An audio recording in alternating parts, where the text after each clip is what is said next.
Class 5th in GK, page number 12. Our history. The first question is, which was the first civilization of India? The first civilization is the Indus Valley civilization. तो Indus Valley civilization होगा, ठीक है. Just write down the spelling very correctly, okay. Which were the two great epic of the later Vedic period. What is the meaning of epic? Epic की means होता है महाकाव्य. तो letter वैदिक period के कौन से महाकाव्य थे? तो first is in Ramayan, second is a Mahabharata. You know that. जब हम इंग्लिश में लिखेंगे तो just write down A, Ramayan नहीं Ramayana, and Mahabharata. Okay. Now which king challenge king Porus in 326 BC? तो Alexander the great, ALEXANDER, Alexander the great. Okay. Now next, which was the most important event of Ashoka's range? तो हमारा उस time का जो अशोकाज का जो period था, कार्यकाल था, उस पर सबसे ज़्यादा इम्पॉर्टेंट जो इवेंट था या इम्पॉर्टेंट घटना थी. इवेंट मतलब कौन सी ऐसी महत्वपूर्ण घटना थी?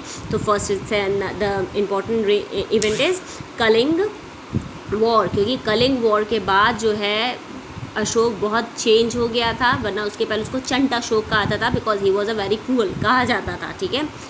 और उसके बाद वो इतना चेंज हो गया कि उसने जैन धर्म को एक्सेप्ट कर लिया था, और उसके बाद बहुत उसमें चेंज आ गया था. ओके.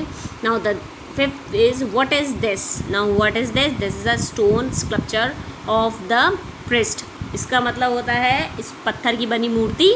स्कल्पचर मीन्स हो गया मूर्ति, ऑफ द प्रिस्ट मतलब पुजारी की. And where is it situated? तो नेशनल म्यूजियम ऑफ कराची. तो national museum of Karachi, Karachi is in Pakistan. Okay. Now next, to which king is it related? तो उस टाइम पे कौन से किंग थे या कौन से किंग या क्वीन थे, कुछ भी उसके बारे में नॉलेज नहीं है. बहुत ज़्यादा लेस नॉलेज हम लोग को है. तो ये था प्रिस्ट किंग ऑफ मोहनजोदारो, ठीक है. तो उस टाइम की पीरियड के बारे में बहुत ज़्यादा नॉलेज नहीं मिली है कि वो कौन से राजा, जैसे अभी हमें पता अशोक कौन से काल में था, बट उस टाइम के हमें कोई भी ऐसे रिटन बहुत ज़्यादा नहीं मिली. और जो भी मिली है उनकी लैंग्वेजेस पढ़ने में बहुत प्रॉब्लम हो रही, क्योंकि बहुत अलग लैंग्वेजेस में है, ठीक है. Who was the founder of the slave dynasty? Slave dynasty का मतलब हो गया गुलाम. पूरा हम आपको बताते हैं, गुलाम वंश के संस्थापक कौन थे? फाउंडर मतलब होगी संस्थापक, और गुलाम वंश मतलब स्लेव डायनेस्टी. तो Qutubuddin Aibak, KUTB Qutub, UD IDN AIBA के Aibak. Okay. Now next, name two main cities of Indus valley river.